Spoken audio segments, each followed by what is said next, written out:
Pursuant to Chapter 2 of the Acts of 2023, this meeting will be conducted via remote means in accordance with applicable law. This means that members of the public body, as well as members of the public, may access this meeting via virtual means. Participants may access this meeting through the remote meeting link as posted on the meeting agenda and through the town's online calendar.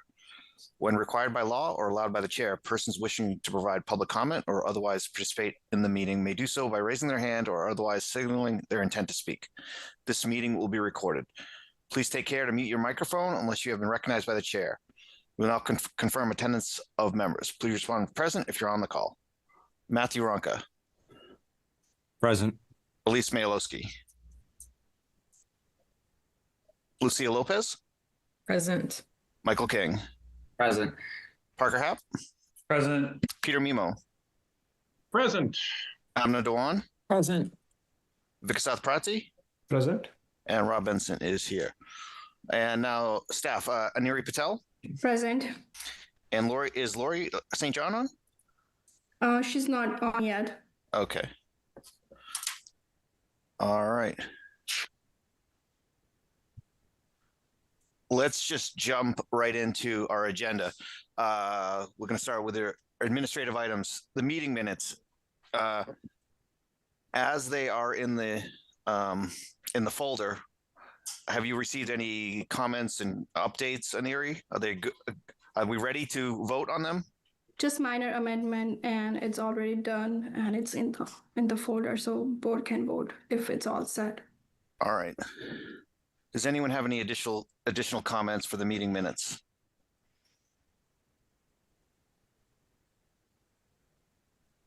All right, not hearing any. I'd like to entertain a motion that the planning board approve the minutes of March 2nd, 2026 as written. So moved. Second. Thanks, Matthew. Thanks, Michael. Roll call vote. Matthew Ronka. Yes. Elise Mayalowski. She's not here yet. Lucia Lopez. Yes. Michael King. Yes. Parker Happ. Yes. Peter Mimo. Yes. Amna Dewan. Yes. Vikasath Prati. Yes. And Rob Benson is a yes. All right.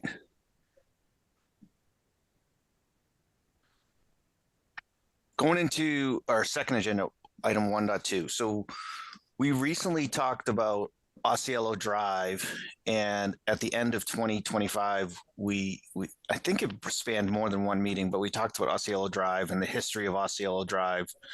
And it had a provision when that road was constructed that it would be a private way, and we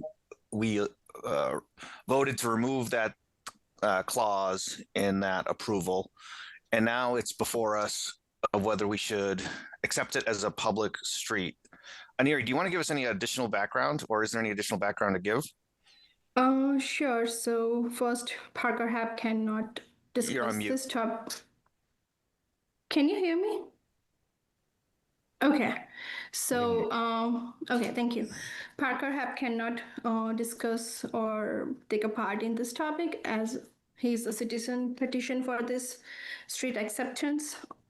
Second, Planning Board reviewed 1992 decision and removed one of the condition from the original decision back in December 2025. The condition was the road on the plan shall be maintained by owners of the property at no expense to the town. Board voted that and removed the conditions, but citizen filed to select board to accept this as a street acceptance, but one of the condition when we amended the decision was any future request for public road acceptance shall require compliance with current town standards process and including engineering evaluation of the road and drainage system. As per my knowledge, when I sent the memo to the planning board dated March 5th, 2026, applicant did not file the decision with registry of deed. So as per that, the old 1992 decision is in the place. So that is one of the key points to take in mind. And we do not have updated site drawings or engineer reports regarding roads for Osceola Drive. So when oh, go ahead. Let me just make sure I'm clear on everything. when we voted to remove the clause that it would remain a private way, we said at that time that to become a public way, it needed to go through proper engineering review, and that has not occurred. That is correct. That is correct. And we also have the other situation that our decision to remove that stipulation hasn't been filed with the Registry of Deeds to remove the stipulation that remain a private way. So that hasn't been filed. I don't know if that's the most pertinent thing, but I think the most pertinent thing is no additional engineering review has been done, and that's what we said we would like to have. That's what we wanted to have happen before we would accept it as a public way. That is correct. All right. Does anyone on the board have any comments, questions? Parker, I think you can provide comments as a citizen if you want. But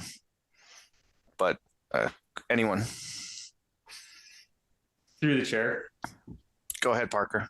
I rewatched the meeting from December, or I don't know if it was January, to my recollection.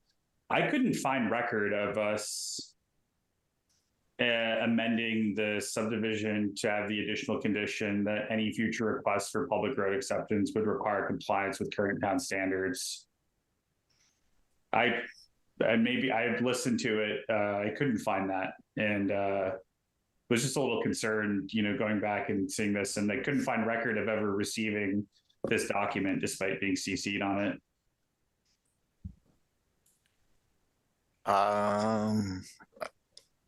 I did not go back and rewatch it. Go ahead. So decision dated December 31st, 2025, filed with town clerk on January 5th, 2026. That decision mentioned the condition which board reviewed and approved on December 1st hearing, and it includes those conditions board reviewed and approved basis on that. I'm sure Kobe, one of our admin, forwarded the decision to applicant after filing with town clerk. So they can file with the Registry of Deeds. The document in our folders that we're talking about is Osceola Oaks amended definitive plan decision filed with TC -01 -05 -26. That is correct. That's the decision.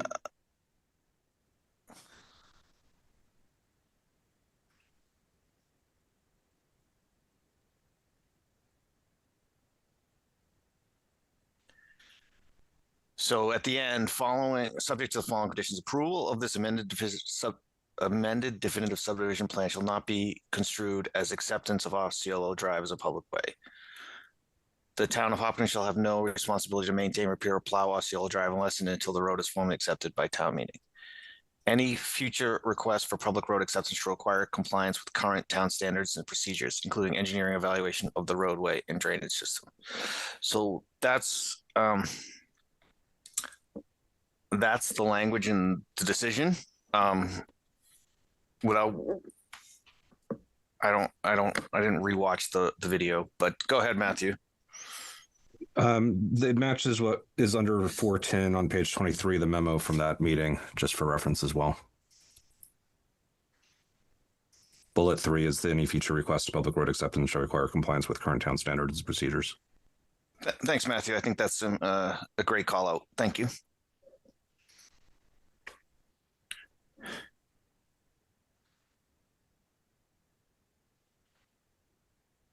So my opinion is I think we're all sympathetic to the situation because we kind of just reviewed this, and I think that the sympathy was relayed and or conveyed in removing that stipulation that they could pursue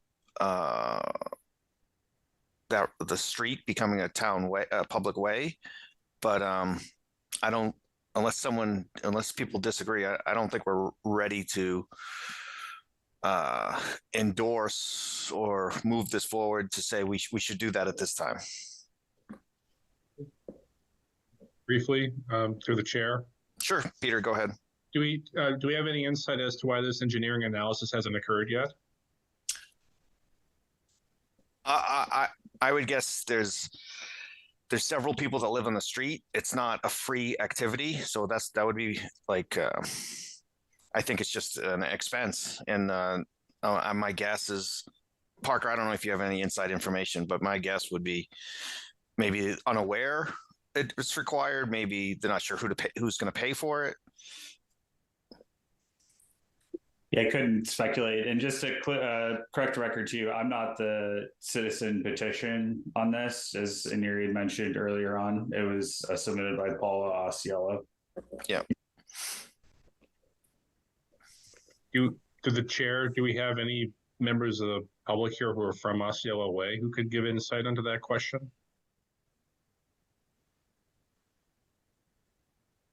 Yeah, Peter, I live on Osceola Drive, and I'm not aware of any ongoing effort from the neighbors or Paula to conduct a review at this time.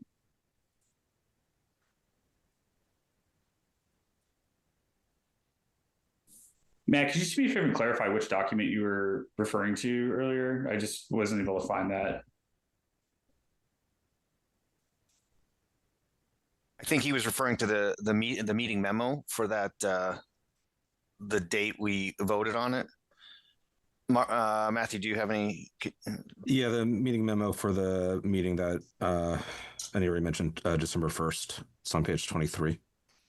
Rob, do we have proposed language? Like I'm reading through like the scanned archives, which has a lot. I think there's a lot of duplication with the other documents. Do we actually have proposed wording for the amendment in here for the article? Sorry. So this isn't not that I'm aware of. All I think we are, I think, correct me if I'm wrong, Aneri, I think we're trying to either recommend or not recommend street acceptances to the select board. So I don't know that we're making the motion like of actually what would be in the annual town meeting. So we don't need to make a motion for street acceptance. It directly go through select board. So they're gonna do a public hearing next month. Planning board just need to recommend and share their thoughts on all three street acceptance. So we just need to prepare a report. You need to review, and we need to sign and send. So it's not like a board need to vote on in this matter. It's just. So with that being said, here's my opinion. I feel sympathetic to all the residents of Osceola Drive. I think the town kind of changed the maintenance plan of public ways where they were plowing this street for over a couple decades, and then they stopped plowing it, and that's how this came to light. And so I think that's a sympathetic situation. I don't know what it costs off the top of my head to do a engineering review. And I don't know the current I haven't traveled this road recently to know the current state. So I'm sympathetic. I'd like to see it work out for the residents, but I don't think I'm ready to say we should definitely accept the street with the information I have today. Anyone else?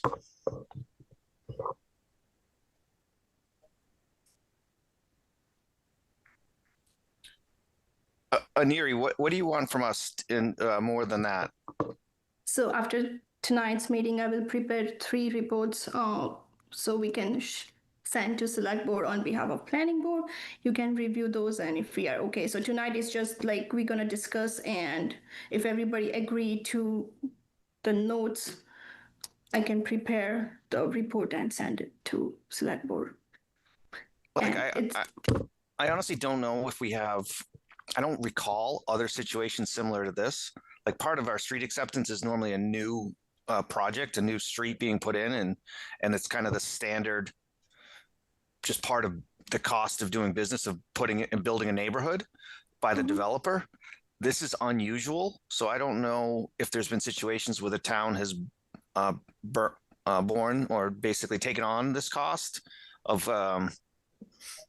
for a street that's now 25 years in existence. Parker, go ahead. Yeah, so there's been within the last 10 years multiple instances where the town has accepted roads that were not up to standard. In my research in advance of trying to help with getting this road accepted, I found at least 5 instances dated back to 2015 and 2016 where the town did not accept roads that were up to standard. In fact, Linden Street, which is another road that is being evaluated by the town, is as well not up to standard. And so in one breath, we're saying, let's accept Linden Street, even though it's not up to standard, and we're going to completely, take that on. But then, with this one, it sounds like there's, a question of whether or not it should be accepted. And as you astutely observed correctly, the instances of this happening in the past have been because of developers abandoning projects or, roads falling into, disrepair, and, the town taking them on for various environmental reasons or just, lack of, upkeep. But this in and of itself is, quite unique, but not something that hasn't been seen before, even in the last decade. Thanks, Parker. Matthew, do you have a comment? Yeah, I mean, so there's I could understand the situation where if there was a benefit to the town where ownership of the road would be beneficial for some other goal of the town, such as a water main, or to be able to correct a road that's necessary to connect to other main roads that the town might want to consider paying the cost and taxes to basically repair the road. I don't think this is too abnormal. It was a road that was constructed 25 years ago that the developer just never completed. We've seen that in other places. We've seen people come back to the board after a period of time and finally complete a road and then ask for approval. It's just the repairs have never been done to the point where this, and I believe it was raised that the basin at the beginning of the road at 0 Asiello aren't really being maintained. And I wouldn't expect that the town would want to shoulder that burden to repair all of that right now. Through the chair. Parker, go ahead. Yeah, in response to Matt's comments, there could be an argument to be made that breakthrough water that is documented in the Laserfish archives dating back to the 90s that's coming on Hayward and trickling onto Osceola. And given that Osceola has an infiltration system, that infiltration system in and of itself could be a benefit to the town to not only improve water quality of Lake Maspinock, but also, reduce the potential of, particulate matter from, coming off of Hayward and into that water system. And in and of itself, Matt, I totally understand what you're saying. I think there are, ways to, show benefit to the town that, and, the fact there isn't a water main was the decision in the archives by the planning board and DPW director at the time to not allow for Osceola to connect to, town water because there was concern about ability to maintain the pressure up Osceola and Hayward Street. So it's tough to look back in the archives and say, well, we're going to accept Linden because it has town water, but the town made a deliberate decision back 30 years ago to not allow Osceola to have water, and that being a determining factor seems, again, like we're picking and choosing.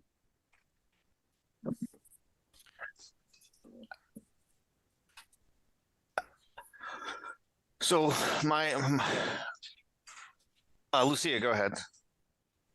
I think through the chair, this might be a question for Aneri, but has there been any discussion regarding a betterment, perhaps, to bring the road up to standard whenever the engineering review is done, if that is done in the future? For this specific street or in general?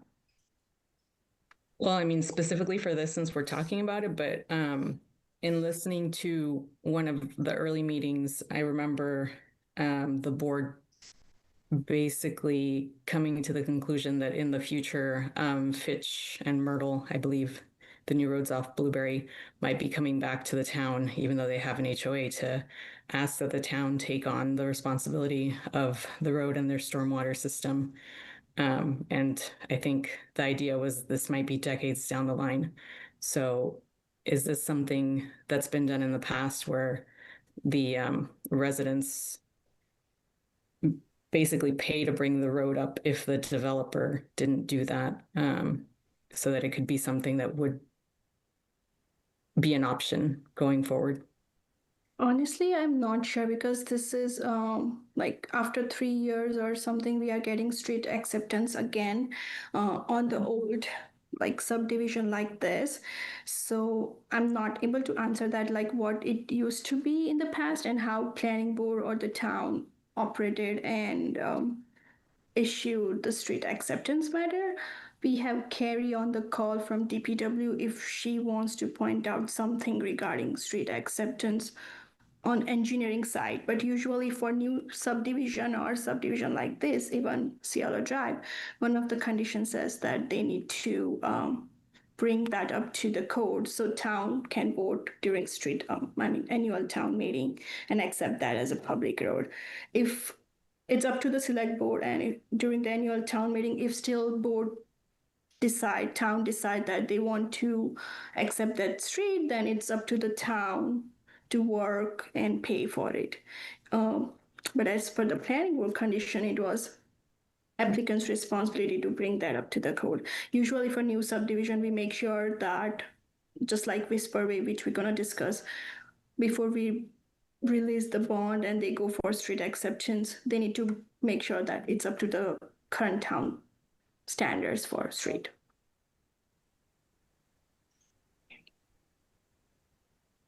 Thanks, Aneri. Carrie, I saw you turn on your camera. Did you have any additional comment you wanted to make? I just want to make a comment that the bylaws allow us, the town, to have a betterment. It would be up to the select board. They make the decision about that, whether or not we collect betterment. From my understanding, the town's only done betterments for sewer and water improvements and never for a roadway improvement. Thank you.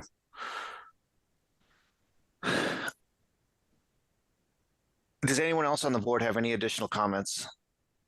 To the chair. Amna, go ahead. I'm assuming that when the people that, I mean, again, sympathetic to the situation, but I'm assuming when you buy your house, it'll be on your documents that you're buying a house on a private road. So I'm assuming that the people who bought knew that they were buying on a private road.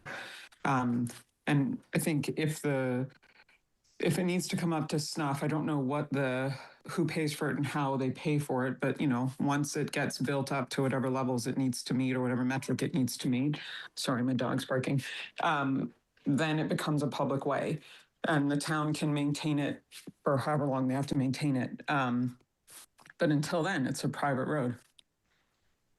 Yes, I think so I think there's a couple things. I think as your lawyer, if you have if you have a lawyer helping you as a buyer, they should point that out. But maybe it's not. I don't know. Maybe it's not always clear. I don't 100% know.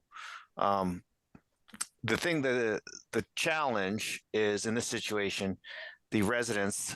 I think there's only a few houses on the street, maybe 5.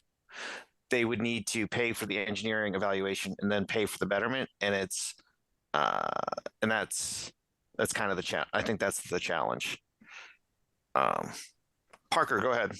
Yeah, just Rob, just to clarify, as part of a typical title discovery in advance of a PNS for a home purchase, I wish that were true, that would be typically standard to look into the road and if it is public or private. It is in fact not part of a typical title discovery. And it's especially prevalent for homes after the Subdivision Authorization Act of 1953, where that established more rigorous guidelines for which, roadways were, governed by towns, municipalities, or the state. It is typically within, roads before that where the property lines are understood to go to the median of, roads unless otherwise accepted by the town, that you would be guaranteed that. And it's very much so common in when you're seeing like paper roads or old town roads, but for typically subdivisions after 1953, that is not part of a normal title discovery when you're doing a PNS process. So for residents like myself or the Littles that live up the street, they were not aware of that. And there's multiple points in the Osceola record where, residents point to that too, that they were unaware when they were purchasing their home that it was on a private road, just so you're aware. Thanks, Parker. Matthew, go ahead. I don't know have all the deeds that were issued, obviously, so I don't know about Parker, who is probably one of the more recent purchasers. There is one in the packet that does clarify that the developer is the one granting access to the road as an easement, presumably, and so it does seem to imply that that is not a public road given the way that it's structured, I would assume, but I don't know, maybe somebody else could interpret that. I think it comes down to, is that information relayed to the buyer in terms they understand, assuming they have a lawyer, that they just need to, if the lawyer relayed that properly, then yes, they should know. Obviously we weren't in those conversations with all the buyers. So, all right. I think I've kind of said my opinion several times. I'll just restate it and we can move on. There's no vote to take that I'm aware of, but my opinion is I'm very sympathetic. I think I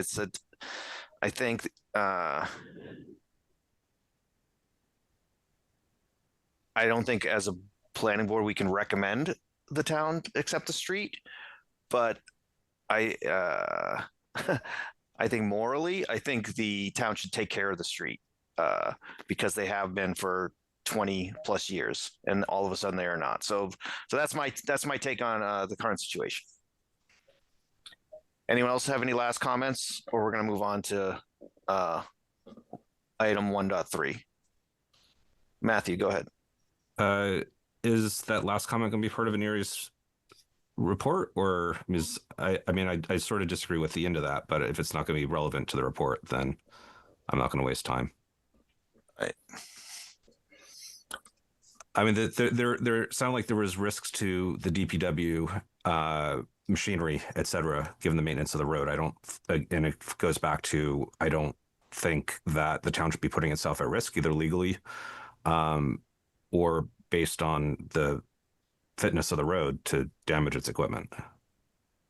I mean, through the chair, we've had 5 separate plowing contractors, Matt, in 3 years, and none have said that their plows have fallen off. It's just categorically speculative, and totally respect your perspective, but it's just not the case. We haven't had one contractor that said their plow is damaged. I think that this is the point I'm trying to make, that I hope hopefully gets into the information that we pass on to the select board, that we can't recommend to accept the street at this time, but we are sympathetic to this situation because of the facts that have led us to this point. The facts that the town was taking care of the street, apparently, like the history of the street was going to be like basically a street for a family, and it turned out not to be a street for a family. It turned out to be just all individual owners. That was my only point. Briefly through the chair, will there at the next meeting, will there be actual drafts of this report that will go to the select board that we'll be able to review and then vote on to send over to the select board? Is that the idea, or did I misunderstand that? Usually on street acceptance, planning board do not vote, but I can prepare the reports, and board would like to review that. We can do that in the March 23rd hearing. I mean, it sounds like there's a diversity of opinion on this, and it seems to me that we should have at least a coherent response or to convey to the select board. Perhaps that's something we should see by the next meeting. Does that make sense? That sounds good, Peter. Mm-hmm. All right, let's it sounds like with that comment, we're going to review kind of what we relay to the select board at our next meeting. So let's move on to item 1.3, Linden Street acceptance. So this is a similar, but really a different, completely different scenario in the views of the town and what we have in our information. I'm just going to read the second page 3 portion. The DPW recommends acceptance to facilitate a water main improvement project planned for the East Main Street neighborhood. Formal acceptance will grant the town necessary legal rights to the roadway and allow the use of water enterprise funds for these improvements. If accepted and approved at the 2026 annual town meeting, the DPW plans to upgrade the road to current standards, including paving and drainage rehabilitation. So Linden Street is a road the DPW is recommending we basically recommend to the select board that it should be accepted as a town way because of these desired water main improvements. All right. Does anyone have any comments or questions? Through the chair. So what sets this apart from Osceola is that there's a benefit to the town, it seems. That's how we're making a distinction here, or one of them anyway. Yes, exactly.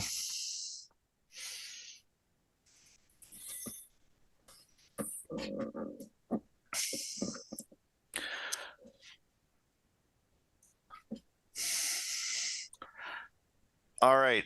I think with that as the backdrop, I think as a planning board, we should recommend that to the select board that we accept the street as a public way. Anyone else have anything to add? I do, Mr. Chairman. Go ahead.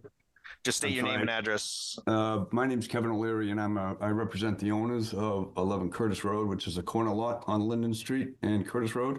Okay. And I've been in contact with Ms. Reed relative to the DPW filing and submission, and it's a very small amount of information to I think progress with street acceptance of Linden Street for several different reasons. There are several very important utilities that aren't depicted on the plan that's been submitted. And the plan was only a draft copy. I don't know what the final copy has been prepared. It was prepared by Haley and Ward for the town of Hopkinton. And it basically just shows the edge of pavement in the layout. I don't know if the planning board's familiar with the railroad bed that used to go through town in the mid-1800s. This is a portion of the layout of the railroad bed. The railroad bed was taken as an easement in the mid-1800s. And when the property was developed, well, these neighborhoods were developed, Curtis Road and Linden Street, in the early 1950s. The owner of the property, Alvin Curtis, never retained the rights, or he used the railroad bed as the boundary for the lots in the subdivision. And what happens when something of this nature occurs, that there's a derelict fee statute that gives the owners of the abutting properties to the right-of-way title to the center line. So I have concerns relative to the town taking the street or accepting it as a street when they don't have clear title to it, and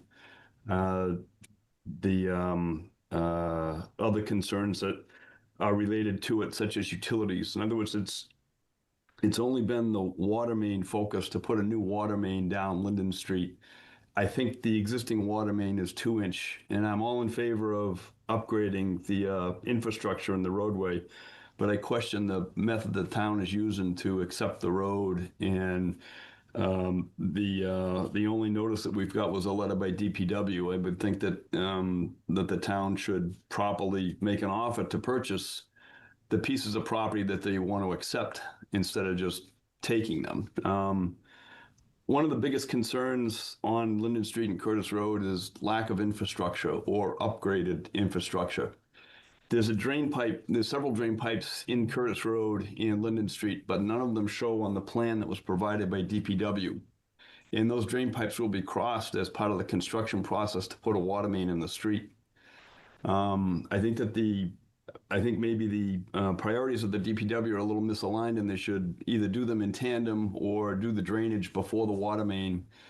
Regardless, there's going to be conflicts in the utility locations in both streets to accommodate the new water mains, and while still maintaining an old, very old and outdated drainage system, which floods very frequently.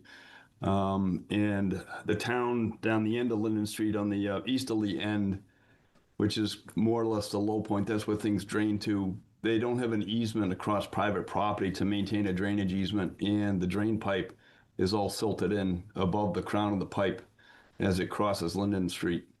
And with several recent storm events, I've gone down there at the request of the tenants at Curtis Road at the property that I represent, and tried to dig out the pipe when things were flooding. So I think that the DPW needs to, refocus a little bit on the drainage, or make that a little bit higher of a priority, or an equal priority as the water main at this point, along with the other issues that I've raised relative to the operation of the derelict fee statute for ownership in the road. So I will stop and listen for comments. Thank you. Thank you, Mr. O'Leary. Matthew, go ahead. What's the impact on the DPW's water project if this is not accepted by the town?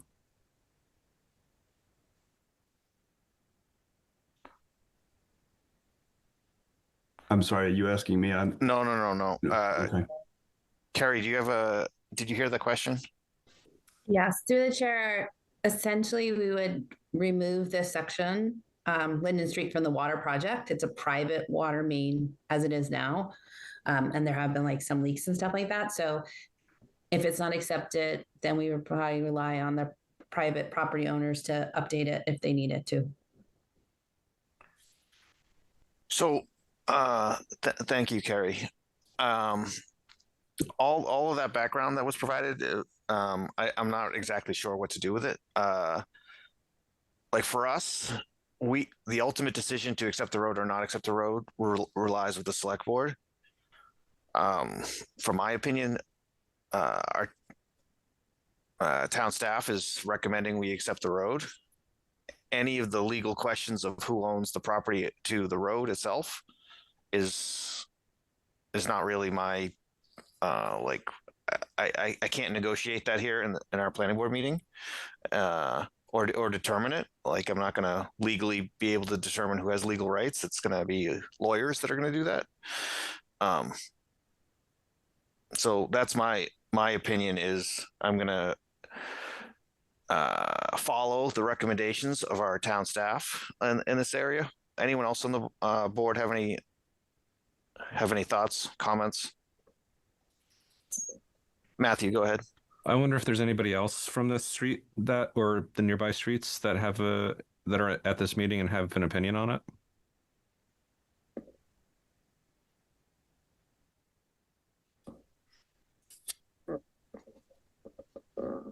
If there is, Aniri, go ahead. Do you have any? I see your hand raised. Yeah, just want to point out that this is as a part of administrative item. Planning board did not gonna review as a hearing, so neighbors are not aware that we are discussing. It's gonna be on select board agenda, and they will send out the notice and everything as a part of their public hearing process. And that all the street acceptance are on their agenda for August 8th select board meeting, if I'm not wrong. So they will receive notice and all the letters by end of this month. It can't be August. It has to be April 8th. I'm sorry. April. My bad. April 8th. Bad. April. Go ahead, Matthew. Muted. So this will go through a public hearing with select board. It'll go through town meeting, and it sounds like the idea is to provide a benefit to the local neighborhood. I wouldn't want to discourage the select board from considering it and having more of the residents be able to be part of that conversation if they saw more of a problem with it, and let select boards deal with that discussion. I think as a planning board, it makes sense for us to recommend it. Thank you, Matthew. I agree. if anyone has any differing opinion, now's the time. Now's the time to voice that. Otherwise, we're going to move on to agenda 1.4. But that would be my recommendation: is that we recommend it to the select board. They'll hold their public hearing, and see what shakes out in that public hearing.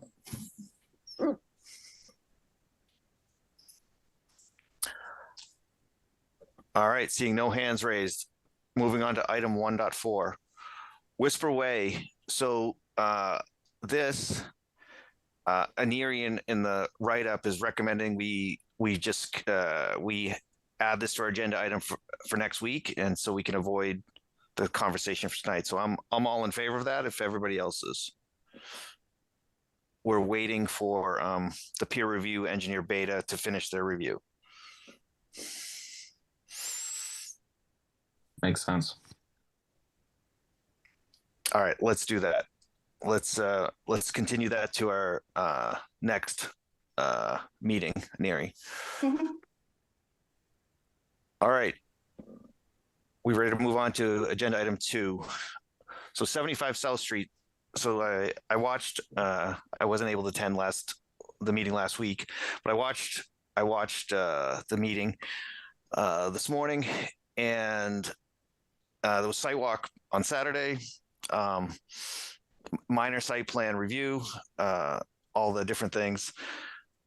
Aneri, do you want to give us an update? Because I believe like we're still, I think we're waiting on the Conservation Commission, which is typically we might not necessarily have to wait on them, but I think in this instance we are waiting on information or output from the Conservation Commission. Do you want to give me an update from your perspective? Yeah, sure. So we had a sidewalk on March 7th. And at that time, applicant mentioned that they went through conservation for just to finalize that they can amend their existing ongoing permit. So they need to file with COMCOM. I talked to Judy, and applicant are waiting to submit that. So it's up to applicants if they want to complete the planning board process and then go to COMCOM and do that. And if it's required, they can come back and amend the site plan application. It's up to applicant. Right now, they conservation reviewed a certain part, but now they need full NOI permit, if I'm not wrong. And yeah, if Joe needs to add anything, but that's the update from my side on COMCOM. Mr. Marquardt, do you want to give us an update on your side? Sure.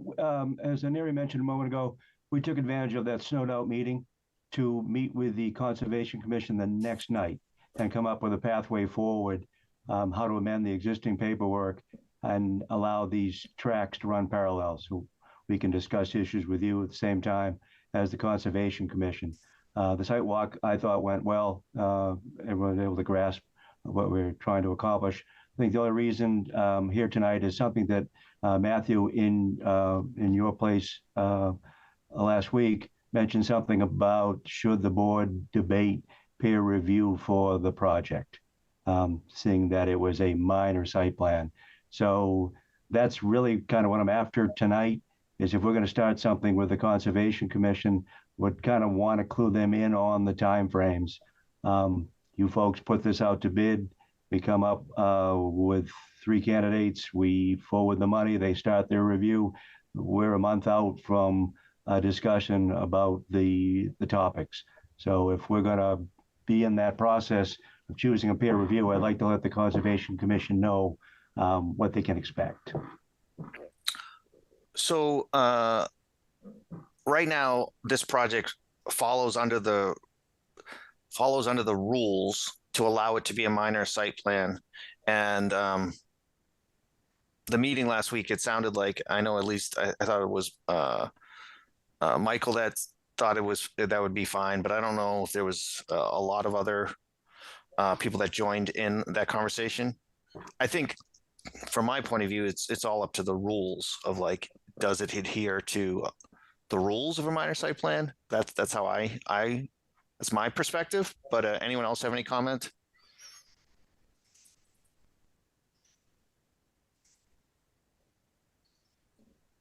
Aniri, it's correct. This adheres to all the rules of like land disturbance, site disturbance, all to be within a minor site plan. Yes, that is correct. So this application, the current application comes under minor site plan.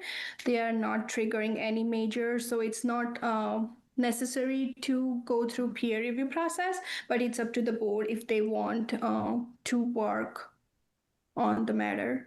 We received few comments from DPW, which we discussed last time, and those are basically done through DPW, but applicant needs to keep that in mind. One of the point was regarding sidewalk, which we discussed at the, let me see, Hayward Street. So it's up to the board. If board thinks that if we require peer review, then we can reach out. Otherwise, for the current plans which they submitted, they are good under minor site plan. So it's not mandatory. So I kind of stated my thinking on it. Does anyone, if no one else, if people think different, let's let Joe know now. If not, I think we're not going to change. We're not going to change our minds. Through the chair. Go ahead, Lucia. Are we going to talk about sidewalks then, even if we don't go to peer review? Because I agree that this is, falls under minor site plan. It doesn't sound like what they're doing would require a peer review necessarily. But in terms of the, going through the different points, one does say that if they don't put a sidewalk in, then they need to request a waiver. I was planning on talking about sidewalks, even though it's a minor site plan. I don't know that there's any restriction to that we can't.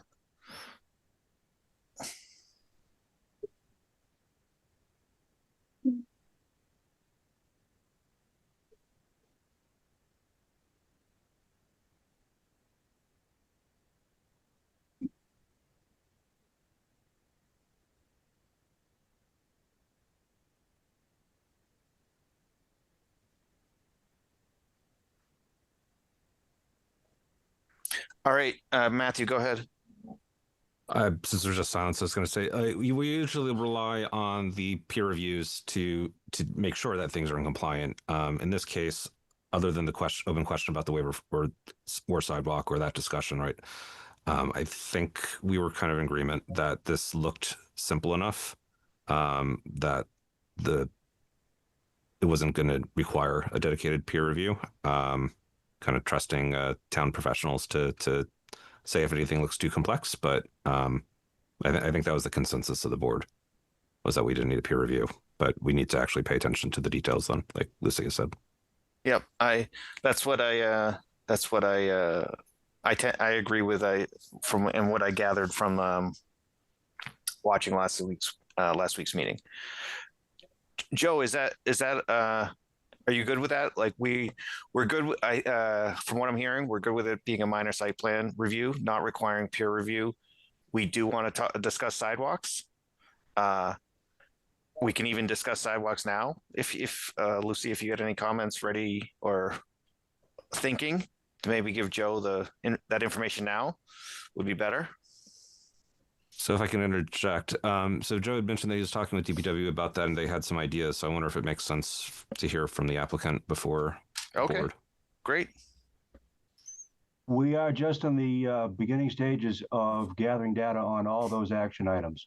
So on this side of the screen, we're not prepared to talk about that sidewalk tonight. The hope was continue this meeting, reach out to both the fire department about their one comment and the 2 or 3 comments from the DPW, and see if we can do some work offline with those 2 groups and then revisit this with this board.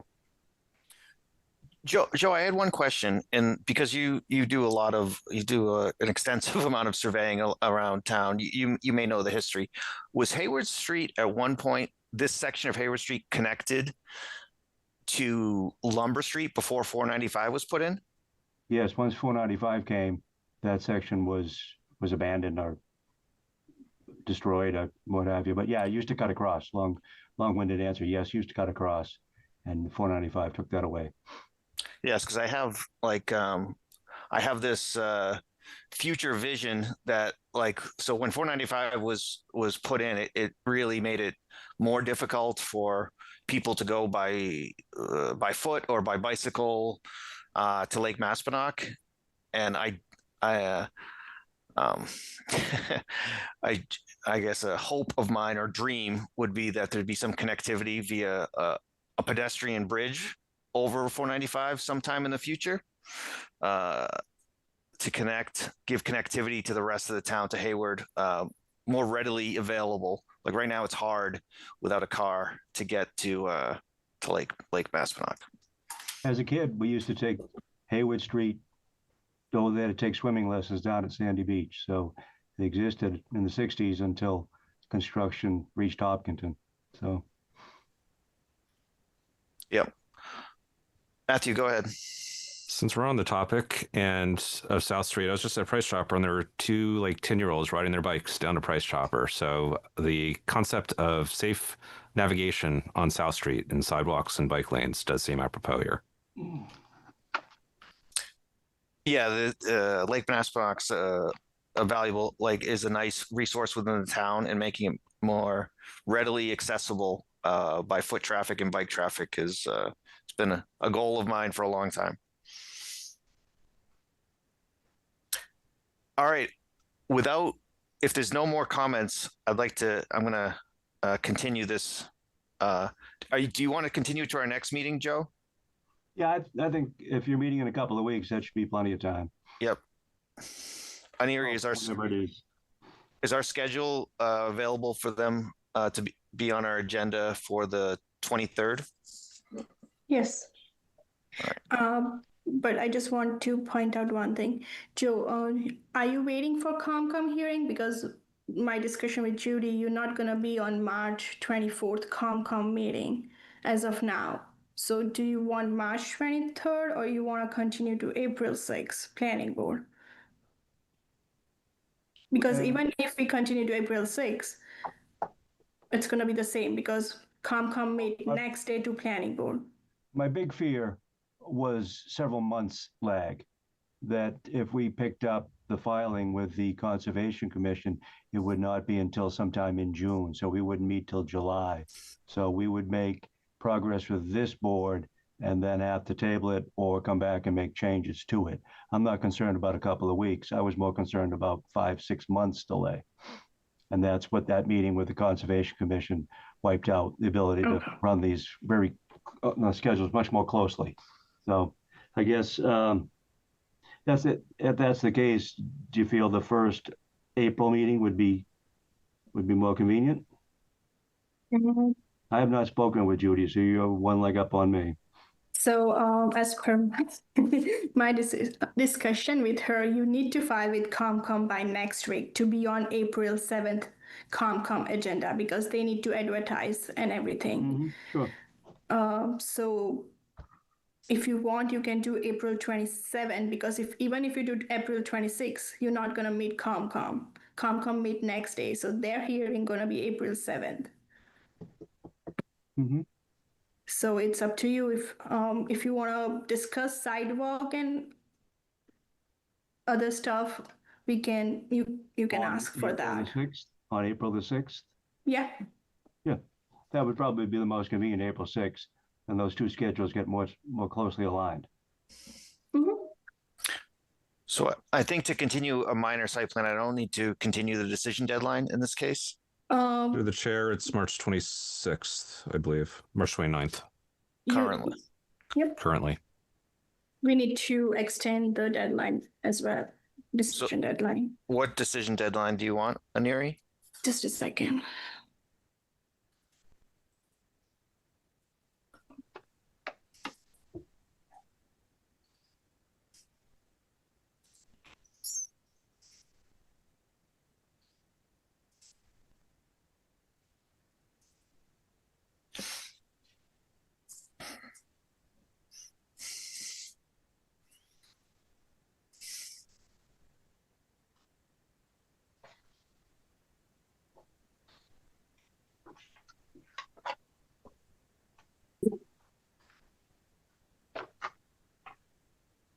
Chair, we can do April 20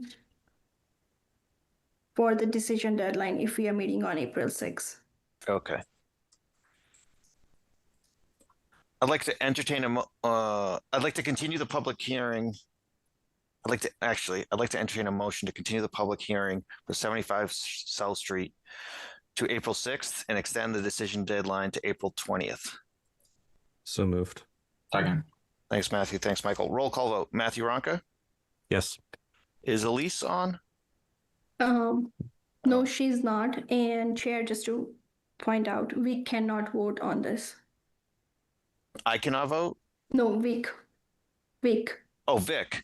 Okay. Lucia Lopez. Yes. Michael King? Yes. Parker Hap? Yes. Peter Mimo? Yes. Amna Dewan? Yes. And Rob Benson is a yes. All right.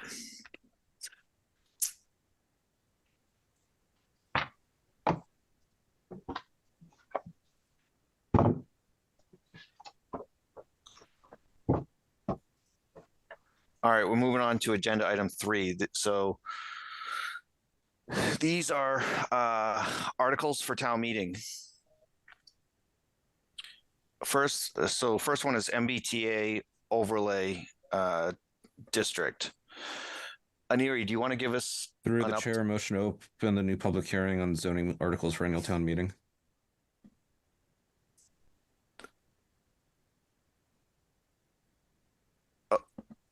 I'm just okay. Is that it? Do we typically? I don't know that we've had public hearings for. But anyways, would anyone like to second that motion? Second. Thanks, Lucia. Matthew Ronka? Yes. Lucia Lopez? Yes. Michael King? Yes. Parker Hap? Yes. Peter Mimo? Yes. Amna Dewan? Yes. Vicar South Prati? Yes. And Rob Benson is a yes. All right. First one is MBTA communities. I had the benefit of talking to Aniri today.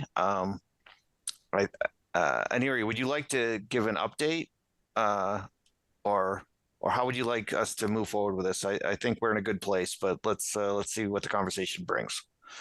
Sure. Let me present MBTA changes to our resident so they are aware of what board is talking about and what are the changes we are doing. Just a second.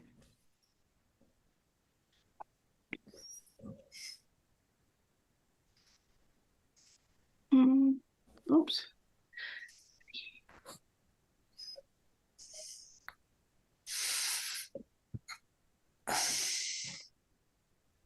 Can you see my screen? Now we can. Okay. So just a quick update on MBTA Community Zoning District, why it is required, what is that. Back in 2021, Massachusetts government adopted MBTA bylaw and mentioned that all 175 community needs to adopt this zoning under Massachusetts General Law 40A, Section 3A, and required MBTA communities to adopt this zoning bylaw, and non-compliance risk loss of state funding, potential legal exposure. Back in 2024, Hopkinton adopted MBTA bylaw. At that time, the proposal included 3 sub-districts: 1, the preserve; 2nd, the downtown district; and 3rd is the Walcott Valley district. Here is the little close-up of all 3 districts, which were adopted under MBTA zoning bylaw. If we take a look into the summary table, you can see at that time the current 2024 proposal to have 54.6 acres of MBTA overlay district. We had 782 final unit capacity and 18 units per dwelling. Back in May 2025, Executive Office of Housing Liable Communities reviewed Hopkinton proposal, and they gave us town a conditional compliance. why they gave us conditional compliance, because town did not meet one of the requirement of contingency. So we met all three requirements from the state. One is this acreage, other one is the multifamily unit capacity and gross density, but we did not meet the contingency requirement. As you can see on this table, the three district, all the district were around, like Preserve was around 22 acres, downtown 16.9, and Walcott 14.8. 50% contingency means one of the district needs to be half of the total acres we are allotting as a MBTA zoning district. So based upon this 54.6, you have to have 27 acres of one of the sub-district to meet the contingency requirement, which we failed to do that in the first place. So now we are going back with the new proposal to annual town meeting this year, where here is the current new proposal, where we are combining downtown district and Walcott Valley district by adding 8 parcels on Walcott Street and making this as a one district. We are not doing anything to the Preserve district. It's going to stay as it is in this proposal as well.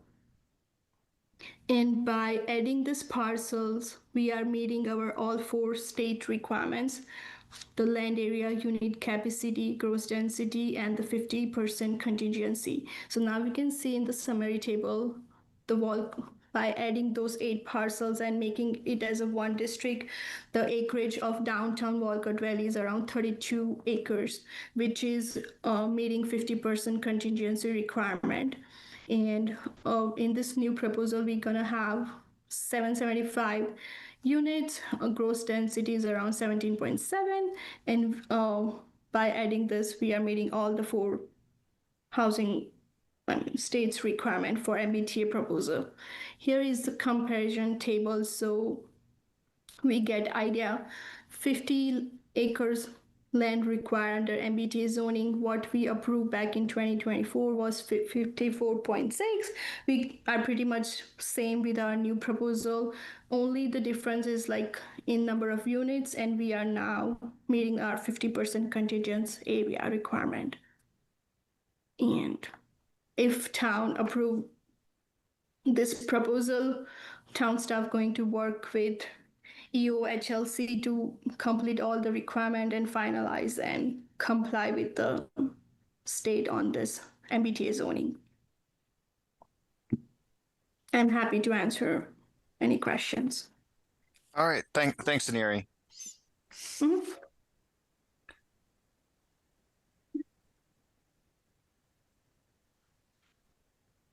Anyone on the board have any questions? Oh, Matthew, go ahead. Has this proposal in the state that we've sort of finalized and been shown to the state yet? And do we have a final answer on whether it would definitely comply or not? Yes, so I sent our proposal, and the changes board discussed removing one of the parcel on Cedar Street and just adding one like tiny one on the Walcott Street, and just adjust the Walcott and downtown, and they are okay with that. The only concern is that we make sure that we, by reducing any unit, by reducing any parcel, we don't reduce our number of other requirements, which we are not. We are only removing 19 Cedar Street parcel, which is in the business district, and as per our discussion, it's not affecting. It's only going to change number of units. So from 782 units, we going down to 775, and that's the only difference. But state at the moment is okay with that. They are not seeing any loophole on our current proposal.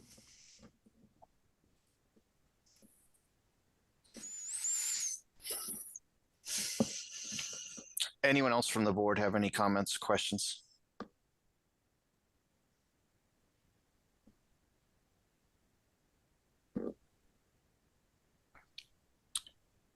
All right, does anyone from the public have any comments or questions?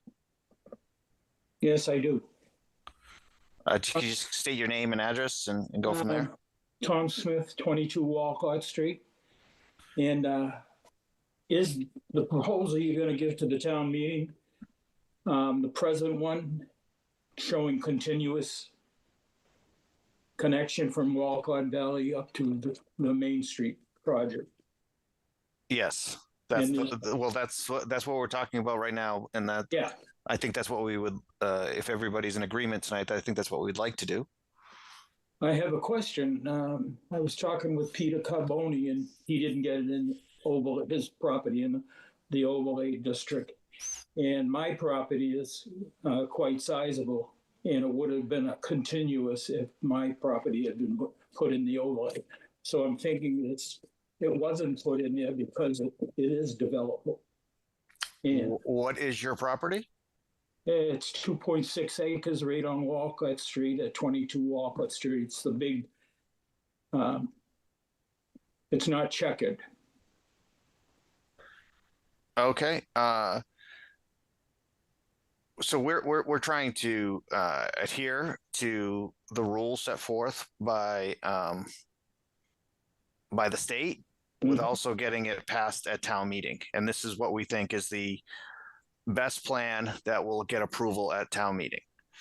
We've had this go before town meeting twice. First time it was not approved, and one of the major concerns was properties actually being developed, and a lot of and that was one concern as well as other concerns. So this is the plan we have put forward. Was it the intention to do it this way so there's no developable property in the overlay? I think that by and large, all of downtown is developable.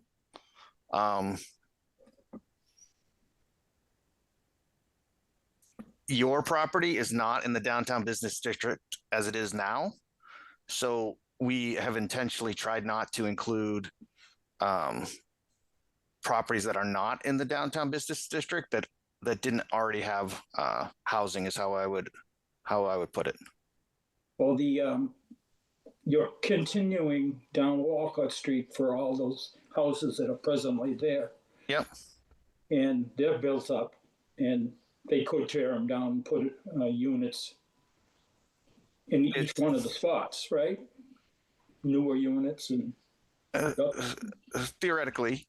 Yes. So, so it looks like it was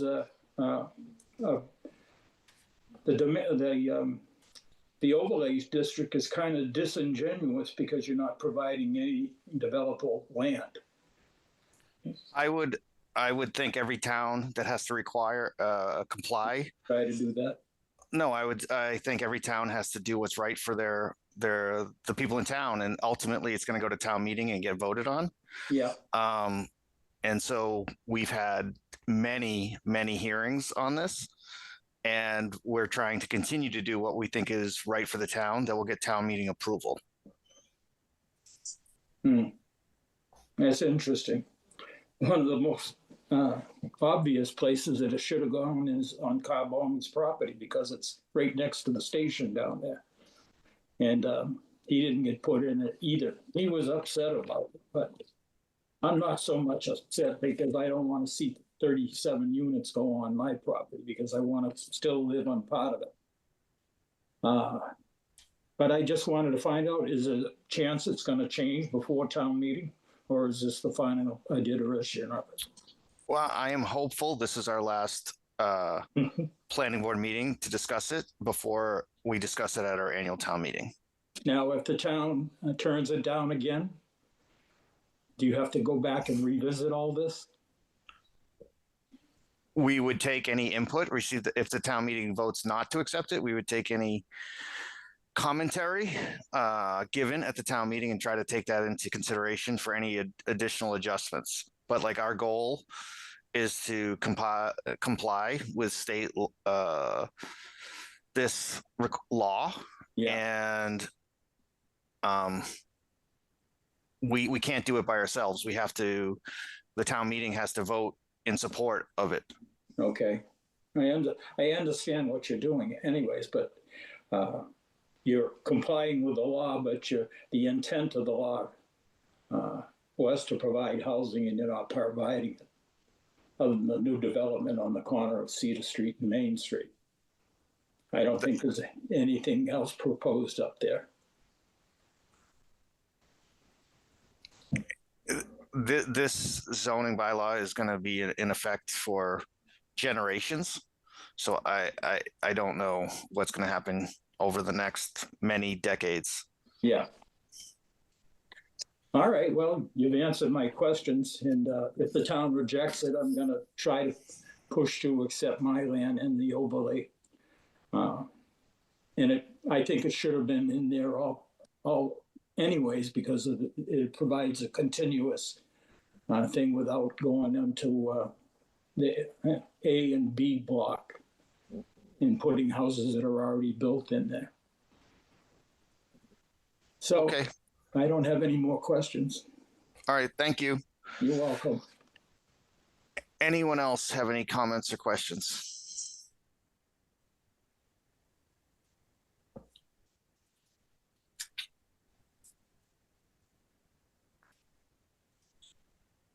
Rob, there's somebody waving a hand if you look at the videos. Could you say your name and address? Sure. Jim Troops, 31 Walcott Street. Go ahead. I'm wondering if the state is reimbursing the town for all the effort we're putting to push forward their unfunded mandate. I'm wondering who's paying for your work and the board's work and the town staff. Are we paying for the state? We paying the salaries of the people working on this project, or is the state providing funding to help the town pay for it? I don't. So no one on the planning board itself is paid. We are all volunteers that are elected volunteers, I guess. And our town staff, like Aneri, is paid for by the town of Hopkinton and the taxes from our Hopkinton operating budget. I don't think there's any additional funds provided for getting these approvals through. Matthew, go ahead. Yeah, I mean, that's basically true. There were grants when we did this the first time. I don't know how long those lasted. This is obviously the third time we've gone through this. But there were grants initially that the town did make use of and access to professionals from the state. But the fact that we've had to come back through this because those plans were rejected, I believe we're fully in our pocket now. Mm-hmm. I don't know how to, oh, excuse me. Go ahead, Mr. Troops. I'm sorry, I don't know how to do this very well, so I'm struggling on my end. But the point I'm making is that this zoning change is going to cost a lot of money over the course of its impact. And if the state is mandating it and they're not funding it, then they leave the taxpayers in Hopkinton to fund the state mandate, which I think is patently unfair. And I want to just voice that concern to you that, paying for state mandates is the state's job, not our job. And everybody involved in this project from now on, the building department, people inspecting what's going on as a result of these changes, all those people are going to be paid by our budget. And it just seems that tax increases are unavoidable with that kind of a financial setup. But again, I just want to get across the idea that spending Hopkinton taxpayers' money implementing state mandates is a very bad business deal, very bad proposition. But thank you for your forbearance here, folks. I'll listen from now on. Thanks. Thank you. Yeah, there's been there's been several articles in newspapers like the Boston Globe, Boston Herald, basically outlining a similar sentiment. So there's others that have voiced that same concern. Matthew, did you have anything else to add? I mean, I defer to Aneri, but I don't see how this would increase the ongoing costs for like building inspectors, et cetera, which are paid out of permits, et cetera. And once the rules are there, they it's the same process as it currently is. That is correct. It will not change anything new. It's just a part of zoning. MBTA is like a zoning overlay. It's gonna act similar to how we have other zoning, just like affordable dwelling units, ADU1. This is just going to be part of that. The point you raised, Matthew, that yes, in the past, when this new bylaw adopted by state used to, they paid to hire consultants in the starting, and I think Hopkinton also had a consultant to review and to help to draft our MBTA zoning bylaw at that time. This time it's just a minor, so we do not need to go and do whole process for that. The other thing is, if town adopt this bylaw, we have options to other grant program. We are eligible to apply if it's required whenever any development or whenever a town deciding to do something. If we don't comply with this MBTA, we're gonna lose all those grants, and we're gonna be sued by state basically. So it will increase the cost and all that. But we used to get funding for this MBTA in the beginning of this new old bylaw. So. All right. At this time, unless I hear differently, I'd like to entertain a motion that the planning board recommend that the town meeting approve the article to amend Article 36 MBTA Communities Multifamily Overlay District MCMOD bylaw according to the map shown in this meeting. So moved. Second. Thanks, Matthew. Thanks, Michael. Roll call vote. Matthew Ronca? Yes. Lucia Lopez? Yes. Michael King? Yes. Parker Happ? Yes. Peter Mimo? Yes. Amna Dewan? She left. Vika South Prati? Yes. And Rob Benson is a yes. All right, moving on to agenda item 3.2. Amend Article 11, Section 210-62, fees in lieu of affordable housing unit provision. I'm not sure who I think we all understand the general concept, but Lucia, I know you're on the affordable housing. I don't know the official name of the board, but and Matthew, you've been on Zach, where this has been discussed quite a bit. Would one of you like to give us like just some background, and I think we're probably ready for vote because I think we've talked about this enough, but do you have any additional information? Yeah, we talked about it a little bit last week. We've talked about it before. So a couple of years ago, or was it last year, we changed it to be so when developers build a development of, I think it's net new of 5 houses, there's a requirement that they add a new house that's deed restricted as affordable, or there was an option at one point to pay a fee that went into a trust that was managed by the Affordable Housing Committee. Is that right? The right term? The fee was considerably low, and so that was not. We weren't really considering it effective, and so the town changed it to be by special permit only. And the planning board during discussions had not really considered it an option because it wasn't really being effective. So this is a proposal to the way that fee is being calculated to actually make it a viable alternative, such that the town and developers could consider it as an alternative that would be collected by the Affordable Housing Trust and help build or acquire deed restricted affordable houses in town. Lucia can probably explain it better than I can if you want more. I think we all know that the payment in lieu has been insufficient to actually build an affordable housing unit for a long time. So I look at this as progress. Lucia, do you have anything to add? That was a very good description by Matt. One thing that I will add that came out of Zach was, I believe it was 2 members who voted against it, and they were worried that this would, I guess, slow down development.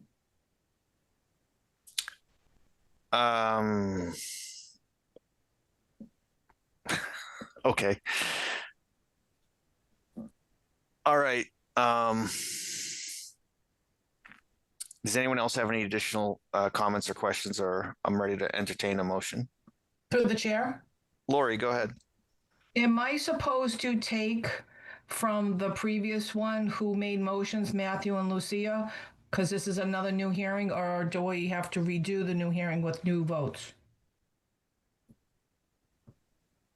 It's the same hearing, but 2 different motions. So I use the same 2 individuals, you and Lucia. So we haven't made a new motion. We made a motion on 3.1 on the, if you're looking at the agenda. Yeah, for the MBTA community. So I don't need to do any new. So there's going to be a new motion for 3.2. Okay. But it's the same hearing. Okay, so I don't need to have a open. No. Correct. Okay, thank you. Through the chair, did we ask if there was any public commentary? Did we want to do that? Yeah, is there any, for this, is there any public commentary, fees in lieu of affordable housing unit construction?